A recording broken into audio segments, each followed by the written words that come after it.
नमस्कार दोस्तों। आज की इस वीडियो में मैं बात करूंगा जीएसटी R9 की आईटीसी की टेबल 8 के बारे में।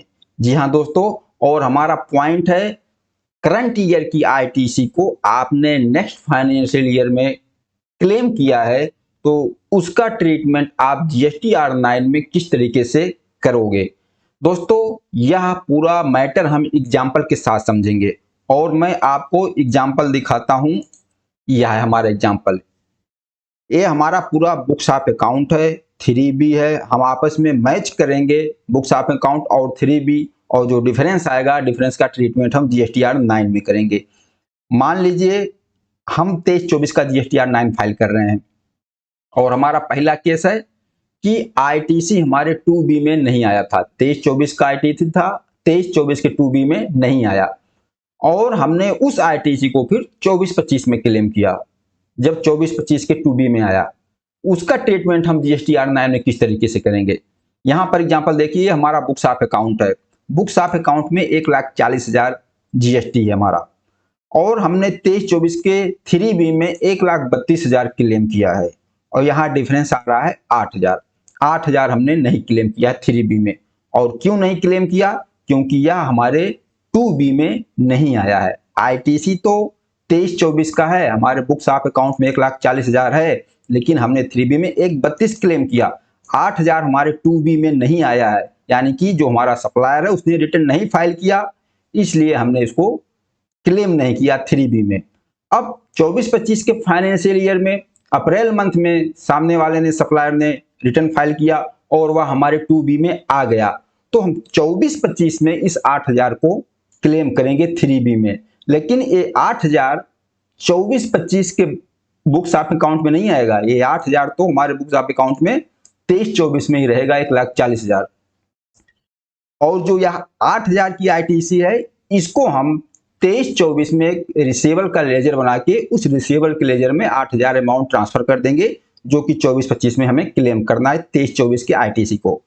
अब इसका ट्रीटमेंट हम टेबल 8 में किस तरीके से करेंगे। देखिए, जो आपका GSTR9 का टेबल 8A है, वह एज पर GSTR2B 23-24 का जो भी 2B का अमाउंट है आपके टेबल 8 में आएगा, टेबल 8 के A में। ओके, यहां पर। और जो टेबल 8 का कॉलम B है, इसमें आपने जितनी आईटीसी क्लेम किया है वह आईटीसी यहां आ जाएगा। जैसे यहां पर टेबल 8A में जो एज पर GSTR2B है, 2B में 1,32,000 आया। ओके, और 1,32,000 हमने 3B में क्लेम भी किया और यह 1,32,000 आपका आ गया GSTR9 टेबल 8B में। ओके, यहां देखिए 1,32,000 A में आया और 1,32,000 हमने क्लेम किया है, जो टेबल 8 के B में दिख रहा है। ओके, अब यहां पर देखिए 8,000 हमारे बुक्स ऑफ अकाउंट में है, लेकिन हमने क्लेम नहीं किया है, और इस 8,000 को हमने 24-25 में क्लेम किया है। तो इस 8,000 को हम दिखा देंगे कहां? टेबल 8C में। कहां दिखाएंगे? टेबल 8C में। अब जब 8,000 को टेबल 8C में दिखाओगे तो यहां डिफरेंस माइनस में आ जाएगा। या देखिए -8,000। तो क्या है, जो 8,000 माइनस में आ रहा है, क्या यह गलत है? बिल्कुल गलत नहीं है। अगर 8,000 इस तरीके से आपने रिकंसिलेशन तैयार किया है और पूरी वर्किंग किया है, तो डिफरेंस 8,000 माइनस में आ रहा है, आप GSTR9 फाइल करेंगे। क्यों? क्योंकि ये 8,000 तो आपने क्लेम किया नहीं है। आपके बुक्स ऑफ अकाउंट में है 23-24 में, लेकिन आपने 3B में नहीं क्लेम किया। क्यों नहीं क्लेम किया? आपके 2B में नहीं आया, आप इसको 24-25 में क्लेम कर रहे हो, तो माइनस में 8,000 आ रहा है, कोई दिक्कत नहीं, इसके साथ आपको फाइल करना है। अब क्या होगा, जब आप 24-25 का बुक्स ऑफ अकाउंट रिकंसिलेशन करोगे तो वहां क्या होगा कि आपके बुक्स ऑफ अकाउंट में ये 8,000 कम आएगा, लेकिन आपके 3B में ज्यादा दिखेगा कि 8,000 आपने ज्यादा क्लेम किया 3B में। तो आप जब चेक करोगे तो आपको यह पता चलेगा कि 8,000 ये पिछले साल का है, ये डिफरेंस आ रहा है। ओके, और जो आपका GSTR9 होगा 24-25 में, वहां जो टेबल 8 का A होगा, वहां 2B में भी 8,000 आएगा और आपने 3B में 8,000 क्लेम किया है, तो वहां भी डिफरेंस नहीं आएगा। या केस कौन सा हो गया? अगर आपका आईटीसी 2B में नहीं आया है, आपने रिसीवल में डालकर नेक्स्ट ईयर में क्लेम किया है, तो माइनस में आ रहा है, कोई दिक्कत नहीं, आप फाइल कीजिए। और दूसरा केस, मान लीजिए आपकी 2B में आया है, वह आईटीसी आपकी जीएसटीआर 2B में 23-24 में ही आ गया है, लेकिन फिर भी आप 3B में क्लेम नहीं कर पाए। 23-24 में आपने 24-25 में क्लेम किया, तो फिर क्या होगा? यहाँ पर एग्जांपल देख लेते हैं। मान लीजिए आपके बुक्स ऑफ अकाउंट में 1,40,000 है, ओके, लेकिन आपने 3B में सिर्फ 1,32,000 क्लेम किया है। डिफरेंस 8,000 का आ रहा है, कि मतलब 8,000 आपने 3B में नहीं क्लेम किया है, और आपके 2B में कितना है टोटल?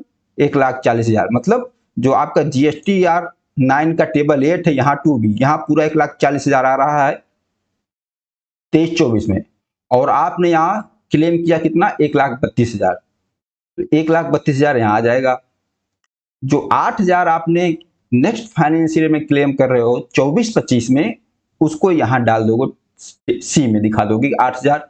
लेकिन यहाँ ध्यान रखना, यहाँ तो आपका डिफरेंस डी में बिल्कुल जीरो हो जाएगा, डिफरेंस नहीं आएगा। देख लीजिए, जैसे यहाँ 1,40,000 आपके बुक्स में है, 1,40,000 2B में है, मतलब टेबल 8A में है, लेकिन आपने 3B में 1,32,000 क्लेम किया, वह टेबल 8B में 1,32,000 आया, ठीक है।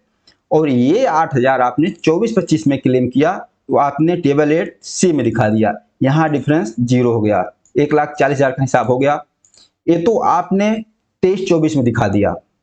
अब जब आप 24-25 का 9 फाइल करोगे, तो वहां क्या होगा?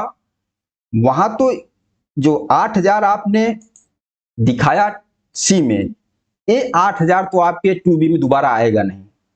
8,000 दोबारा 2B में नहीं आएगा, 24-25 वाले 2B में, क्योंकि 2B में तो 23-24 में ही 8,000 आ गया है। फिर वहां जब 8,000 आप क्लेम करोगे 3B में, तो वहां शो करेगा कि 8,000 आपने ज्यादा क्लेम कर लिया है। डिफरेंस माइनस में दिखाएगा कि आपके 2B में 8,000 तो नहीं है, लेकिन आपने 3B में 8,000 ज्यादा क्लेम कर लिया है, यह दिखाएगा 24-25 में। तो उसका जवाब क्या है? उसका जवाब ये है कि आपके ये 8,000 23-24 के 2B में ही आ गया था, लेकिन आपने क्लेम नहीं किया था, जो कि आपने टेबल 8C में 8,000 दिखाया, वो 8,000 आपने नेक्स्ट फाइनेंशियल 24-25 में क्लेम किया। दोस्तों, जो करंट ईयर की आईटीसी आप नेक्स्ट फाइनेंशियल ईयर में क्लेम करोगे, दो तरीके का है। एक तो एग्जांपल जो मैंने आपको बताया कि आपके 2B में आया हुआ है 23-24 में, लेकिन आपने क्लेम नहीं किया, 24-25 में क्लेम किया, तो जो चीज मैंने बताया इस तरीके से आएगा।